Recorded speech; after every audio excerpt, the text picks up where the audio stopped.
10ஆம் இடத்தினுடைய சிறப்பம்சம். 10ஆம் இடத்தை நம்ம என்ன வரையறுக்கிறோம்? ஜீவன பாவம்ன்றது எல்லாருக்கும் தெரிஞ்ச விஷயம். ஒரு மனிதன் தொழில் செய்யணும்னா அதற்கு ரொம்ப முக்கியமான பாவம் இந்த 10ஆம் இடம்னு.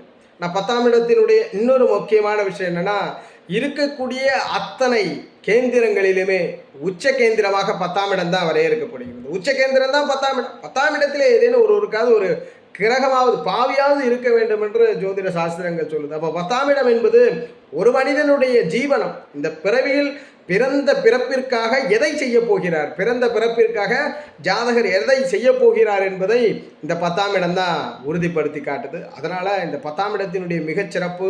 10ஆம் இடம் என்பது ஒரு மிக முக்கியமான உச்ச கேந்திரம். இந்த கேந்திரம் ஒரு மனிதனை மிகப்பெரிய செல்வந்தராக மாற்றுகிறது, மிகப்பெரிய தொழிலதிபராக மாற்றுகிறது, மிகப்பெரிய பதவி கொண்ட மனிதராக மாற்றுது. எல்லாருக்கும் கேள்வி வரலாம், 10லே கிரகமோ அல்லது 10ஆம் இடம்னா ஒன்லி தொழிலை தான் கொடுக்குமான்னா கண்டிப்பாக இல்லை. அதிகாரமிக்க உயர் பதவிகள், அமைச்சர் போன்ற ஒரு ஆலோசனை சொல்லக்கூடிய ஒரு முதன்மையான தலைவர்கள் போன்ற அந்த பெரும் உயர் பதவிகளை இந்த 10ஆம் இடம் குறிக்கிறது. அப்போ 10ஆம் இடத்தினுடைய மிக முக்கிய சிறப்பம்சம் பிறந்த பிறப்பிற்கு ஜாதகர் எதை செய்ய போகிறார் என்பதும், அதீதமான செல்வத்தை சேர்க்கக்கூடிய உச்ச கேந்திரமாகவும், பதவியை கொடுக்கக்கூடிய அதிகார பாவமாகவும் இந்த 10ஆம் இடம் சொல்கிறது. ஒரு மனிதன் அதிகாரத்தில் உச்சபட்சத்தில் அமர்வாரா? அது எதுவாயினாலும், ஒரு நிறுவனமாக இருந்தால் கூட அதில் சிஇஓவாக இருப்பாரா? ஒரு அரசியல் கட்சியாக இருந்தாலும் அதில் ஒரு முக்கிய அந்தஸ்து, ஒரு பொறுப்பை, தலைவர் பொறுப்புகளில் இருப்பாரா?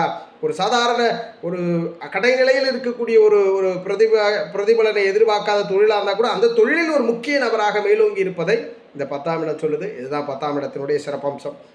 ஒரு ஜாதகத்தில் 10ஆம் இடத்திலே கிரகம் யோகமாக அமர்ந்து விட்டார், அவர் வாழ்க்கையில் இந்த மாதிரி அதிகார பதவிகள், தொழில் அமைந்து யோகமான வாழ்க்கை கொடுக்கும். இதுவே 10ஆம் இடம் ஆகாத நிலையிலே அவயோகமாக இருந்துச்சுன்னா, தொழில் இல்லாமல், ஜீவனம் இல்லாமல், வாழ்க்கையில் பிறவியை சிரமத்தில் ஆள்கொண்டு பொருளாதார பின்னணியை பெரிதும் எட்ட முடியாத சூழல் கொடுக்கும்.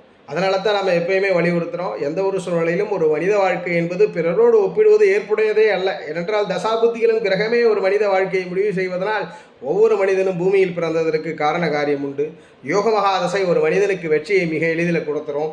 அவயோக மகாதசை எத்தனை வீகம், எத்தனை திறமைகளை பிரயோகப்படுத்தினாலும் தோல்வியை மட்டுமே கொடுத்து செல்லும் என்பதனால் ஒவ்வொரு மனிதனும் முக்கியத்துவம் வாய்ந்தவர். இந்த 10ஆம் இடத்தினுடைய மிக முக்கிய சிறப்பம்சம் இத்தகைய முக்கிய காரகம் தான். ஒவ்வொரு ஆதிபத்தியத்திற்கும் 300க்கு மேற்பட்ட ஆதிபத்திய காரகங்கள் சொல்லப்பட்டாலும் 10 மிக முக்கிய இன்றியமையாத காரணங்கள் இவைகள் தான். 10ல் ஒரு கிரகம் யோகமாக இருப்பாயின் இதில் கண்டிப்பாக இத்தனை பலன்களையும் நீங்கள் அனுபவிப்பீர்கள் இந்த பிறவியில்.